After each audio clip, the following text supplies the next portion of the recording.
अस्सलामुअलैकुम। आज हम लोग पढ़ेंगे class 8 physics chapter 3 force and pressure. ये पार्ट 2 है। पार्ट 1 में हम पढ़ा चुके हैं, उसके बाद कंटिन्यू कर रहे हैं। This is part 2, thrust and pressure.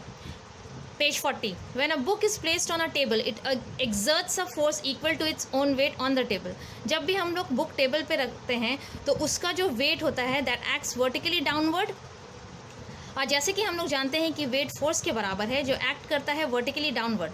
तो अबव एग्जाम्पल में फोर्स जो एक्ट कर रहा है, the force is acting perpendicular to the surface. This is the surface and this is the force. तो force is perpendicular to the area. तो force जो perpendicular होता है सरफेस पे उसी को हम लोग थ्रस्ट बोलते हैं। तो ये थ्रस्ट का डेफिनेशन याद कर लीजिएगा। थ्रस्ट फोर्स है तो SI unit of thrust will be Newton और अदर यूनिट है केजीएफ एंड जीएफ। ये जो रिलेशन है इसको याद कर लेना है। पेज 41 में देखिएगा कि effect of thrust on a surface depends on the area of the surface on which it acts. इसका मतलब ये है कि जितना ज़्यादा एरिया ऑफ द सरफेस होगा उतना कम इफेक्ट ऑफ थ्रस्ट होगा। तो इसको समझने के लिए हम लोग ये एग्जाम्पल ले सकते हैं जो आपके बुक में दिया हुआ है। When you stand on a mattress, जब आप लोग मैट्रेस पे खड़े होते हैं तो your feet go into it, your feet goes into it. This is the mattress and this is your feet.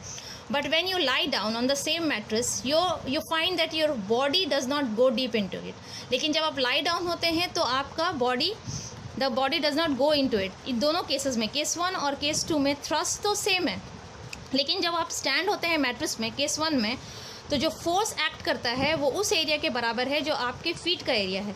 इसका मतलब ये हुआ कि एरिया कम है तो इफेक्ट ऑफ थ्रस्ट ज़्यादा होगा। सेकेंड केस में जब लाई डाउन होते हैं तो सेम फोर्स एक्ट करता है उस एरिया पे जो area of the whole body के बराबर है। इसमें क्या हो रहा है, एरिया ज़्यादा है तो effect of thrust is less. तो हम लोग बोल सकते हैं कि effect of thrust same value का डिफरेंट एरिया पे डिफरेंट है। तो thrust on a unit area can be defined as pressure. Pressure का फॉर्मूला दिया हुआ है, pressure is equal to thrust by area. तो we can write pressure is equal to thrust can be represented by F pressure is equal to F by A. हम लोग बोल सकते हैं कि pressure is directly proportional to the thrust, यानी कि जितना ज़्यादा थ्रस्ट होगा उतना ज़्यादा प्रेशर होगा। Pressure is inversely proportional to the area of the contact, यानी कि जितना ज़्यादा एरिया ऑफ कॉन्टैक्ट होगा उतना कम होगा मेरा pressure. Next is unit. Unit तो आप लोग देख लीजिएगा, फॉर्मूला हम बताए हैं, pressure is equal to thrust by area, यानी कि थ्रस्ट का यूनिट है न्यूटन और एरिया का है मीटर स्क्वायर। तो newton per metre square we can say that, और मीटर टू द पावर -2, इसको हम लोग पास्कल भी बोलते हैं। ये रिलेशन दिया हुआ है। और अदर यूनिट है हम लोग का CGS यूनिट है, उसका डाइन पर सेंटीमीटर स्क्वायर, ये रिलेशन है। That also you have to remember. Atmospheric pressure को हम लोग एक्सप्रेस कर सकते हैं उस यूनिट में जिसका यूनिट का नाम है एटमॉस्फेयर। तो ये relation is given here. Factors affecting the pressure, दो फैक्टर है। मैग्नीट्यूड ऑफ द फोर्स, यानी कि जितना ज़्यादा मेरा थ्रस्ट होगा उतना इफेक्ट होगा प्रेशर का। Area on which the thrust, number 2 the area on which the thrust act, जितना कम होगा एरिया ऑफ कॉन्टैक्ट उतना ज़्यादा मेरा इफेक्ट ऑफ प्रेशर होगा।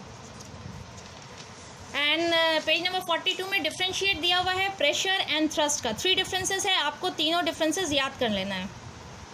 न्यूमेरिकल्स देखिएगा, एग्जाम्पल 4 ये क्वेश्चन है और ये सोल्यूशन दिया हुआ है। तो a solid object weighs 200 Newton when placed on a wooden plank. The area of contact is found to be 5 meter square. आपको प्रेशर निकालना है, तो वो वेट फोर्स है, force is given, area is also given. Pressure को formula से आप आराम से निकाल सकते हैं, that is 40 Newton per metre square. आज की वीडियो में बस यहीं तक। अस्सलाम वालेकुम।